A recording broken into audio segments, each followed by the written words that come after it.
Most of us, we give away our power every single day, and we don't even realize we're doing it. It happens in those tiny little moments, right? Like every time you react to someone who doesn't deserve it, or every time you try to explain yourself to people who, let's be honest, we're never going to get it anyway. Each time, you're handing over a little piece of your peace, a piece of your power. Well, today, that stops. I mean, we've all been there, haven't we? That sinking feeling of losing control, of letting some random person's negativity just completely wreck your day. It's that bone-deep exhaustion you get from engaging with the wrong people, that frustration from getting dragged into fights you never even wanted. You're basically just handing them the keys to your own head. So, how do you take it back? How do you reclaim that power? Well, here's the thing. The answer isn't to fight harder or yell louder. No, it's about a total mindset shift. We're talking about a smarter, more strategic way of thinking, one that's inspired by one of the greatest strategists of all time, Machiavelli. This is about taking back control, but not with brute force, with pure intelligence. You see, true power, it isn't loud. It's not about being the one who shouts the most or wins every single argument. That's not it at all. Real, lasting power, that comes from the quiet, unshakable control you have over your own presence, your energy, and, this is the big one, your own attention. Okay, so that brings us to our very first principle, and it's a game changer. You've got to start seeing your attention for what it is. It's not this endless well you can just dip into whenever. Think of it like currency. Seriously, it is the single most valuable thing you possess, and you need to start guarding it like it's gold. Just think about it for a second. Every time you give someone your attention, you're not just looking at them, you're spending your mental energy, your emotional bandwidth. It's a transaction. You are making an investment in that person or that situation. And with any investment, you have to ask yourself the most important question. What's my return on this? What am I getting back? Okay, so look at the difference here. The default mode for most people is to react to everything, right? The haters, the drama, the critics online, you feel this pull, this need to respond. But a power player, they operate on a completely different level. They guard their attention. They're like a bouncer for their own mind, filtering who gets access to their time and energy. And they make a very conscious choice to just ignore anyone who isn't worth it. Now, I get it. This can be a really big mental shift. We're pretty much programmed to think that ignoring someone is rude or weak. But in this game, in the context of real power, ignoring someone unworthy is the opposite of weakness. It's a powerful declaration of your own self-worth. It's you planting a flag and saying, my inner peace is way more valuable than your petty provocation. That's what makes you untouchable. You become a fortress. So who are these unworthy people we're talking about? Well, it boils down to three main types that you need to just completely erase from your attention budget. First, your actual enemies, people actively working against you. Second, your critics, and I mean the ones who just offer nonstop negativity with no constructive value.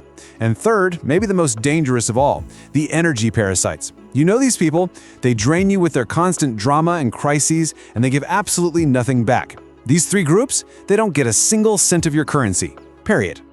All right, so if your attention is currency, then our second principle, silence, is your sharpest weapon. And again, this is counterintuitive. Most people see silence as passive, right? Like you're giving up. But in a real power struggle, oh man, it can be the single most aggressive and devastating move you can possibly make. Think about it. You can argue with words. You can trade insults all day long. But silence? What can they do with silence? It communicates something that words never, ever can. Complete and total indifference. The message it sends is, you are so irrelevant to me that you aren't even worth the breath it would take to respond. Now that is way more crushing to someone's ego than any clever comeback you could ever think of. See, the second you type out a response, the moment you open your mouth, you're playing their game on their field by their rules. You've given them exactly what they were fishing for, a reaction. You've just validated their existence.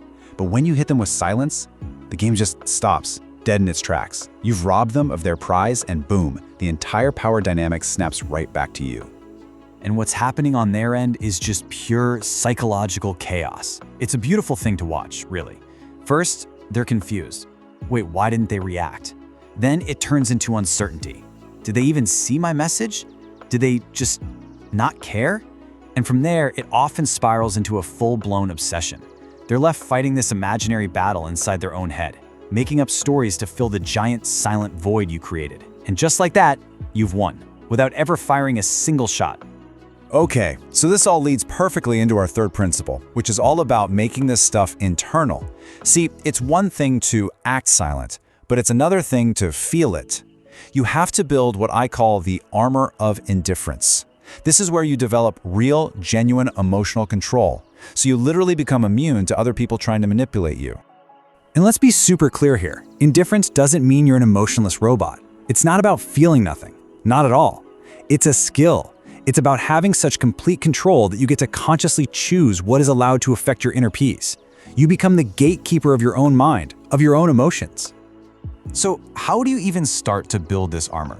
Well, you have to start by finding the weak spots. I want you to take a second right now and be really honest with yourself. What is it that consistently gets a rise out of you? What's the one criticism that always makes you jump to defend yourself? What kind of disrespect just makes your blood boil? Those things, those are your triggers. And those triggers, they are the cracks in your armor. They are the little handholds that other people, whether they know it or not, will use to climb inside your head and pull your strings. If you want to be truly untouchable, you have to find every single one of those cracks and seal them shut. Let's look at a few examples here, because this is where it gets really practical. Okay, say your trigger is someone calling you lazy. The default reaction is to immediately list all the reasons you're not lazy, right? The armored response? A simple internal, your opinion of me is irrelevant. Or what if you're misunderstood? Instead of tripping over yourself to explain your intentions, you just let them believe their version. Their story doesn't have to become your reality. This is how you take back control. All right, let's tie all of this together now and get to the final, master-level stage of this mindset. Once you've really got a handle on your attention, your silence, and that armor of indifference, you can move up to a whole new level of influence, and this is done through something called calculated inaction. Now this concept, it basically flips our whole idea of winning completely upside down. Calculated inaction is the deep understanding that some battles are won by doing absolutely nothing, by simply refusing to even step on the battlefield. It's about letting your opponents punch themselves out, burn all their energy, while you just stand back and conserve yours for the things that actually matter. So the old you. The old you might have fought every rumor, competed head-on with everyone, tried to micromanage every little story about you. And it's exhausting, isn't it? But the new you, the untouchable you let the truth come out on its own time. You stay laser-focused on your own path, your own goals. You don't just ignore the competition, you forget they even exist. You're not in their race anymore, you're running in a league of your own. And while everyone else is out there just burning through their precious energy on pointless drama, on knee-jerk reactions, on trying to win these fake, imaginary battles, you are calmly, quietly, and strategically investing your energy, your currency into what counts. You're building real success, real power, and most importantly, real inner peace. So if there's one thing you take away from all this, let it be this. Calculated inaction is the art of winning by doing nothing. And remember, it's not passive. It's the ultimate strategic move. It's being so smart, so in control, that your choice to not act becomes more powerful than anything they could ever do. So there you have it. You now know how to guard your attention like currency, how to use silence as a weapon, and how to build that unbreakable armor of indifference. You get it now. You know how to win without even fighting. The truth is, that power was never really gone. You just got into the habit of giving it away. But now it's been returned to you. So the only question left is, what are you going to do with it?